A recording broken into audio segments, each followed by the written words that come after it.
সব কিছুর ঊর্ধ্বে আমি মনে করি যে ফারুক ভাই একজন এই জাতির শ্রেষ্ঠ সন্তানদের মধ্যে অন্যতম গর্বিত সন্তান, বীর মুক্তিযোদ্ধা হিসাবে যার বড় পরিচয়, সেই বীর মুক্তিযোদ্ধাকে আমরা সম্মান জানাতে এসেছি, যিনি 1971 সালে এই মহান স্বাধীনতা যুদ্ধের জাতিপিতা বঙ্গবন্ধুর নির্দেশে যুদ্ধে ঝাঁপিয়ে পড়েছিলেন, জীবন বাজি রেখে লড়াই করেছিলেন, শত্রুমুক্ত করে দেশ স্বাধীন করার পিছনে বড় ভূমিকা রেখেছিলেন সেই আমাদের শ্রদ্ধেয় ফারুক ভাই।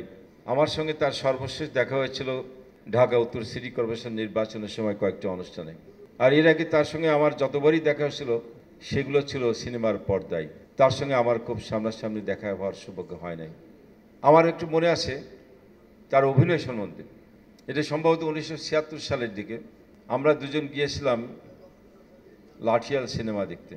আমাদের এই গুলিস্তানের সিনেমা হলে, গুলিস্তান সিনেমা হলে সেই সময় গিয়েছিলাম সিনেমা দেখতে। হল ভর্তি দর্শক ছিল। ছবির এক পর্যায়ে যখন আমাদের সেই সময় অভিনেতা ফারুক সাহেব উনি তার মায়ের কবরের পাশে যখন তার আবেগভাবে তার আবেগ দিয়ে কান্নাকাটি করছিলেন, তার আবেগে এতটাই সম্মতি হয়েছিল যে আমার এখনও মনে পড়ে সেই সময় হলের সকল দর্শকই প্রায় কান্নারত ছিলেন। তার অভিনয়টা ছিল এত দক্ষ অভিনয় ছিলেন, মানুষের হৃদয়কে ছুঁয়ে দিত, তার আবেগ মানুষের দর্শকদের হৃদয়কে ছুঁয়ে দিত। সেটা দেখার সুযোগ হয়েছিল আমার সিনেমা হলে। তার সারেঙ্গ ছবিটা এটা ছিল একটা অসাধারণ, এবং গোলাপি এখন ট্রেনে 78 সালের যে ছবিটা সেটাও তো আমার মনে হয় সারা দেশের মানুষের কাছে ছিল একটা অত্যন্ত আকর্ষণীয় এবং স্মরণীয় একটা ছবি। ফারুক ভাই খুব বেশি ছবি করেছিলেন এরকম নয়, কিন্তু তার যে কটি ছবি করেছিলেন, ছায়াছবিতে অভিনয় করেছেন, প্রত্যেকটাই দর্শকদের হৃদয়ে দাগ কাটতে সক্ষম হয়েছিল। আজকে সেই ফারুক ভাই আমাদের মাঝখান থেকে চিরবিদায় নিয়ে চলে গেছেন। বঙ্গবন্ধু হত্যার পরে ফারুক ভাই সাংস্কৃতিক জোট গঠন করে বঙ্গবন্ধু হত্যার প্রতিবাদ করেছিলেন এবং এই হত্যাকারীদের বিরুদ্ধে আন্দোলন গড়ে তোলার জন্য ভূমিকা রেখেছিলেন। অনেকেই বলেন আমাদেরকে যে আবার কি বাংলাদেশে সেই 11 মতো কোনো সরকার আসার কোনো সম্ভাবনা আছে কিনা। আমরা আজকে এখান থেকে পরিষ্কারভাবেই এই স্মরণসভা থেকে দেশবাসীকে জানিয়ে চাই, যারা এখনও 11 স্বপ্ন দেখেন বা সেই সেনা সমর্থিত অন্তর্বর্তীকালীন সরকারের স্বপ্ন দেখছেন, তাদেরকে বলবো ষড়যন্ত্র করে কোনো লাভ হবে না। আপনাদের এই স্বপ্ন দুঃস্বপ্নই রয়ে যাবে।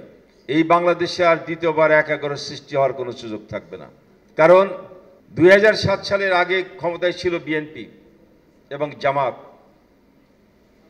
তাদের অপকর্মের কারণে, তাদের লুটপাটের কারণে, তাদের সন্ত্রাস নৈরাজ্যের কারণে দেশ যখন ধ্বংসের মুখে গিয়েছিলেন, সেই সময় আমরা বারবার বলেছিলাম বিএনপি নির্বাচন না দিয়ে ক্ষমতা আঁকড়ে রাখতে চায়। সেই আন্দোলনের মুখে তখন একটা অস্থিতিশীল পরিবেশ তৈরি হয়েছিল বলেই এই 11 সৃষ্টি হয়েছিল। কিন্তু আজকে বাংলাদেশে 2008 সালের নির্বাচনের পর আমাদের মাননীয় প্রধানমন্ত্রী শেখ হাসিনার নেতৃত্বে আওয়ামী লীগ ক্ষমতা আসার পর প্রায় 15 বছর আজকে আমরা রাষ্ট্রীয় ক্ষমতায়। এই 14.5 বছর 15 বছরে আমরা বাংলাদেশকে অন্ধকার থেকে আলোয় উদ্ভাসিত করে নিয়ে গেছি।